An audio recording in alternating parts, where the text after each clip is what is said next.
So I was really writing this book right in the middle of the pandemic. And I was losing $250,000 a month in March of 2020.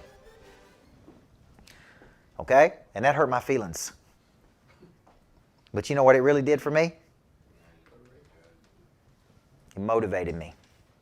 Because I was a coach, and I was a championship coach, and I don't like losing. So the reason I was losing $250,000 a month was because there were no speaking engagements.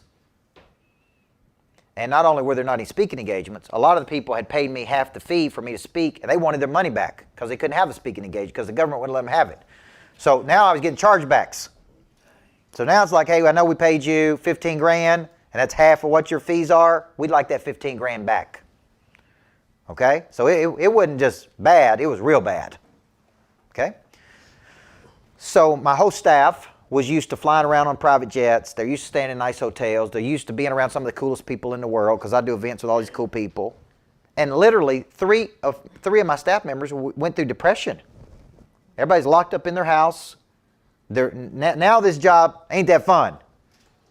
Okay? Now it's like everybody's sitting at home. There's no camaraderie. There's no teamwork. There's no travel. There's no hotels. That was part of the coolness of the job. So I remember getting on Zooms and being so pissed off at my own team because I just couldn't figure out a way to motivate them. They were just depressed, man. And so during that period, I fired 2 or 3 of them just because I got tired of dealing with them. And I'm like, look, I got enough to worry about other than having to motivate y'all every day. We're in the friggin' motivation business, for God's sake. Like, suck it up and let's go to battle.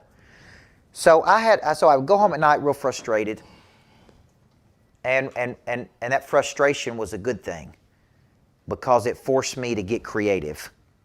And I started going, all right, how can we make money? How can we make money? I can't speak. Speaking drives the leads. People see me live. They want to do more with me. What can I do? What's the closest thing I can do? And I said, man, I'm going to do free Zooms for anybody in the world. And I started putting out to the world, I'll do a free Zoom for any company in the world. And I was doing about 8 Zooms a day, 8 or 9 a day, 8 hours a day, straight Zoom for 8 different companies. Because they had the same problem I did. They couldn't motivate their people either. Right? And some of those people started hiring me to be their coach. So I went from losing $250,000 a month in March to just scrapping. Pray Drive was activated because I was afraid of losing everything. I got into the funnel business. We started building funnels for people. Then I got into doing virtuals. Then I opened a publishing division that was on track to do $1 million in the first year, writing people's books for them. And then October of that year, we did $1.3 million in that month. So we did over $1 million in 1 month in October of that same year, right in the middle of the pandemic, when I couldn't travel anywhere. And I look back on that and I say, what activated my drive like that? Because I reached a freakish level of success, which is what the book subtitle is, How to Reach a Freakish Level. You know what really did it? Fear. Fear of what? Fear of losing everything. That is really what activated my Pray Drive. So I went home one night and I told my wife, I ain't going out like this. I ain't working 30 years to get to this level to lose everything. And I'm going to find another gear. And I asked my wife why she married me. And first she said the looks, of course, but she said, here's what she really said. She said, I have never met a man in my life or dated a man that I knew would always find a way to take care of us like you. I knew you would always find a way, no matter what it took, to take care of the family. Okay? That's what she said. Now, what I figured out during this period is that was the best thing that ever happened to me. So I had 2 things, there was really 2 or 3 activators here happening. Number 1, I had fear of losing everything. Fear of losing my lifestyle. Fear of having to sell everything. Fear of going back to, right? That was fear. Then I had number 2, competition. Now I got a competitor. I had a nemesis. I had something that was keeping me from getting where I was trying to go. Like back in the old days when I was a basketball coach. And I couldn't beat somebody. Like now I just had this pandemic that was keeping me from getting from here to there. Okay? And so I had fear of loss, I had competition. These were the 2 greatest activators of my Pray Drive during that period. So I want you to think of this is Who are you in competition with right now? And how do you use competition? Now think of somebody who's just really kicking your butt. And how does it motivate you? I think you need a trophy to win. David Goggins talks about the trophy in the mind. You don't have a trophy in the trophy case, but you got a trophy in your mind. That's a competitor. How many of you grew up being competitors? How many of you hate losing? See? You got to call on this a little bit more. You got to call on this a little bit more. You got to, like you went to Milette's thing this weekend. Who all went to Milette's thing? Okay, was that good? Yeah. Those guys are good. This is better. See? Thank you very much. Get that on camera right there.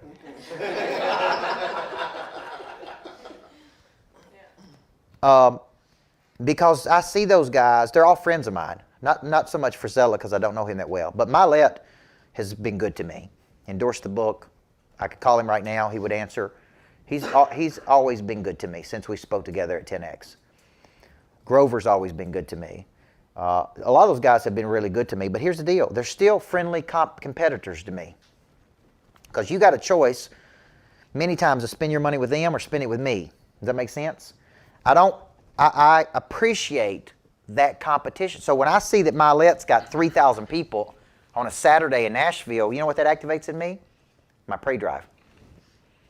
I'm like, I want to have 3,000 people in Nashville. So when Grover and I speak, because Tim Grover and I are good friends, we were downstairs shaking hands and signing books one night, and Grover said, man, I always love speaking with Coach Burt because Coach Burt brings out the best in me. He said, when I'm on stage and Coach Burt's on stage, it's competition to see who the best is. You with me? And he's a competitor. He's freaking Jordan's coach and Kobe Bryant's. Like, we're competitors. So it's not negative competition. It's like, I'm going to bring my A game and you bring your A game and let's see who wins today. Right? And there'll be sometimes he's like, you got me today. And there'll be sometimes I say, you got me today, man. You were on your A game. See that? That's an activator, a prey drive.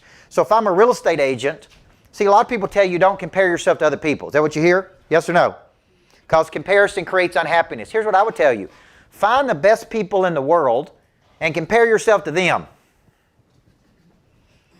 If I brought up Micheal ODonnell up here, number one, you're right, a solar guy, and I said, what's the difference between you and him? What does he do that you don't do? Right?